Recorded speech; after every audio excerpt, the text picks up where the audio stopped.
So today I'm going to give my annual Dharma talk and weed identification.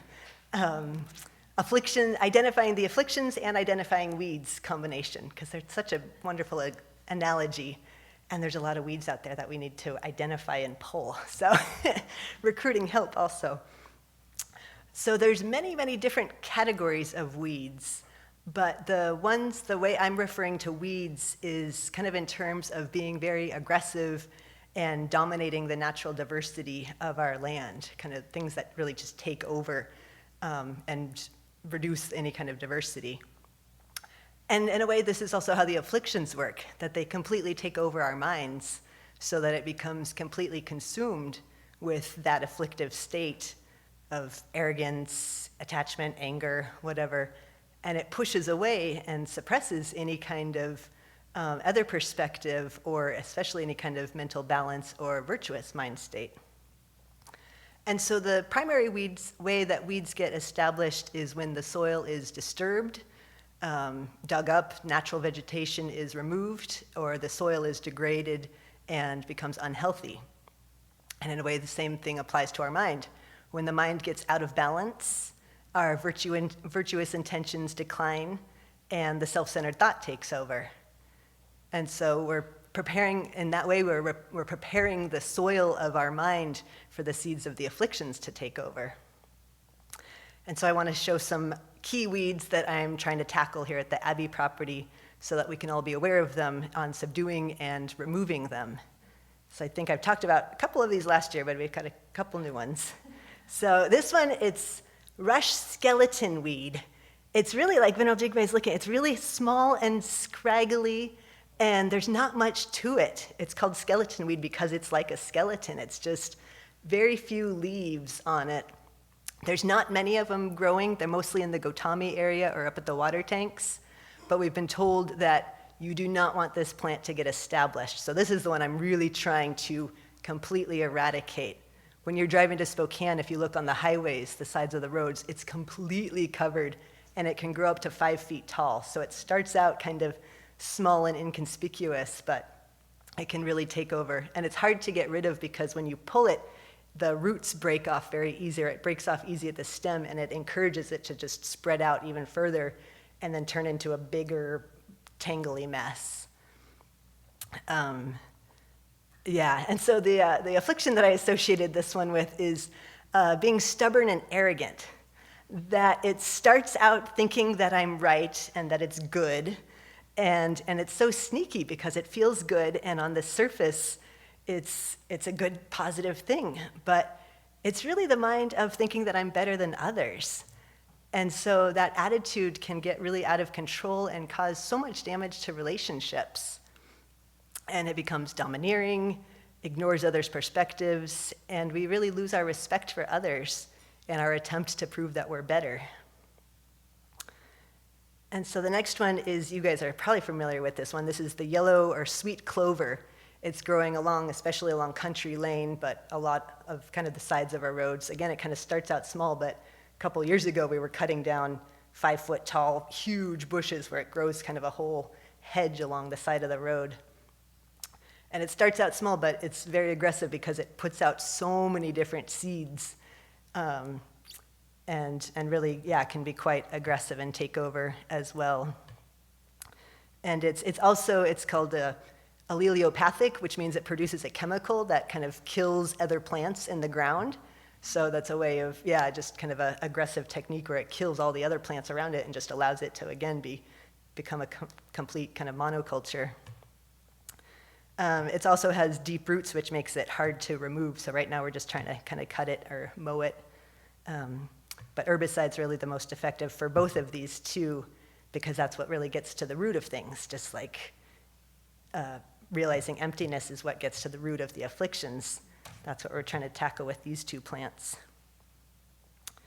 Let's see, and so the affliction that I associated this one is attachment to sense pleasures, where it's, again, it feels so good, and they start out nice, but it can just reproduce and grow, and it's never, ever satisfied. It just only gets worse. Just like yesterday, how we were eating pancakes, which were so good, thank you, Venerable Jigme, or the French toast, But as soon as I had pancakes, I wanted coffee. And also yesterday at Lake Day was wonderful, but at the end of the day, I didn't want to go home. I wanted to stay a little bit longer, even though I knew it was impermanent. And so it's so easy to enjoy that little pleasure, but it's never satisfied. It's never enough, and it grows like crazy. So the next one is horseweed. And this one, I mean, it dies really quickly. I just picked this, but it's growing all along the Gotami Trail. It's kind of like these nice little green, it's a single stem, green, innocent little leaves, and then eventually it puts out a little flowering top that just puts out a bunch of little poofy seeds and spreads quite quickly. It's an annual plant, so it's actually easy to pull. The roots are quite shallow, so it's growing quite all over the place. And this one I associate with attachment to praise and reputation, that it starts out kind of pretty and appealing, and it feels good again, but we get so hooked on it, like an addiction, and it makes us totally dependent on others, which they have their constantly changing views, so it's not really sturdy or anything, and there's no internal self-confidence, so it's actually quite kind of wimpy and fluffy. So it doesn't give us any kind of real depth to our own character by depending on others for their praise and approval. Let's see, and a new one, I don't think I've talked about this one, is cheatgrass. It's a little grass. It's kind of hard to identify, but it has these, you'll have to look at it afterwards, I'll display it, these little kind of pokey needles that come off of the seed heads. And that's what makes it really easy to spread, is that it kind of gets in your socks or your shemdab or animals, and then they spread it all over. And it's quite aggressive, and it's been identified as being quite bad for wildfires because it grows quickly in the spring and the fall, and then it dries out and it carries fire really quickly. So it's been kind of identified as being, when wildfires come in, it comes in afterwards, and then it establishes itself and then carries the fire again, kind of perpetuating that cycle. And so I've linked this one with jealousy, competition, and comparison, where it's aggressive in always trying to feel better than others. It's got its hooks and its barbs, always trying to push the other person down. And it can also completely consume the mind and leaves us feeling kind of dry and empty inside, and it doesn't allow for any kind of virtuous thoughts. And it's creating the causes to carry the fire of anger and lashing out at others when we feed that attitude. And then the last one is Tumble Mustard. This is a big version of it. It also, there might be two species actually, very closely related. One that doesn't have nearly as many leaves, but it starts out kind of just thin, and then it branches out, and it has these tiny, tiny yellow little flowers, but then they eventually dry out and turn into seed pods. And this is what we see in the wintertime, tumbling around accumulating in the stale wells. It's kind of these big, dry bushes, and it's tumble mustard, and it's become my number one enemy because it produces up to 1 million seeds per plant. So it can just be incredibly aggressive as far as seeding itself. I mean, it's taken over completely the Paramita Road, so we'll hopefully weed whack that this afternoon. But that's another very aggressive one. And it can also grow up to 5 feet tall, so it starts out small but can get quite big. And this one, I've really just kind of thought it's more just like the root thing of the self-centered thought, where it's the me and my world and my story, and it just takes over everything. And it dominates things, and it leads to having our expectations of creating all these expectations that don't get met, and then creating the idea of how things should be. And those things are never satisfied, and they completely take over and really get in the way of our practice and cultivating the virtuous qualities that we want to cultivate. So besides cutting, pulling, and using herbicide to remove these weeds, another more long-term effective strategy is to actually improve the soil and intentionally plant the plants that you want to grow there. And so in the Dharma analogy, this also applies to intentionally cultivating virtuous attitudes. I mean, we want to suppress and remove the afflictions, removing the weeds, but we also want to keep focusing on cultivating virtue. And I've been playing with this lately and really more intentionally recognizing, like, okay, my mind is grumbling or complaining or in my story. Let me shift my mind to especially gratitude and cultivating virtuous attitudes. And gratitude, I found, is kind of an easier one because there's so many examples of it. If I just start listing what I'm grateful for, all the things that I can appreciate, it comes to mind fairly easily.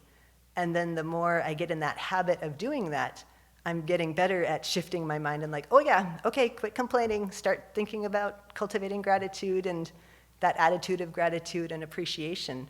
And it's really helping my mind, when I can remember it, to shift away from feeding the afflictions and cultivating a more virtuous state. And I mean, there's many different virtuous qualities that we can cultivate, is the joyous effort, the willingness, the ability to bear challenging situations, and also just accepting the situation and recognizing that there's so many different causes and conditions that come to each situation rather than just what my narrow story is telling me of how things should be or what my expectations are.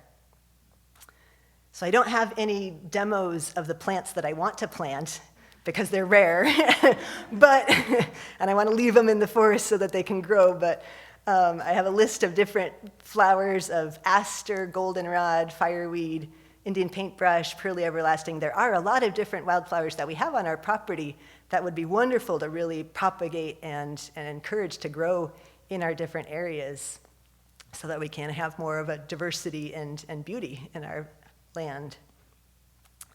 So in conclusion, we want to, again, be really mindful of the hazards and the dangers of the afflictions and letting them overtake our mind, and those mind states motivated by the self-centered thought, and to keep them in check with vigilance, with attention, and really recognizing them and not wanting them to get out of control. And also really intentionally cultivating those virtuous attitudes. And we do this so that we can live in harmony and really celebrate the diversity of life and all these virtuous qualities, and really create the causes for the most beautiful state of mind in ourselves, and to also be able to help cultivate that beautiful state in minds of others as well.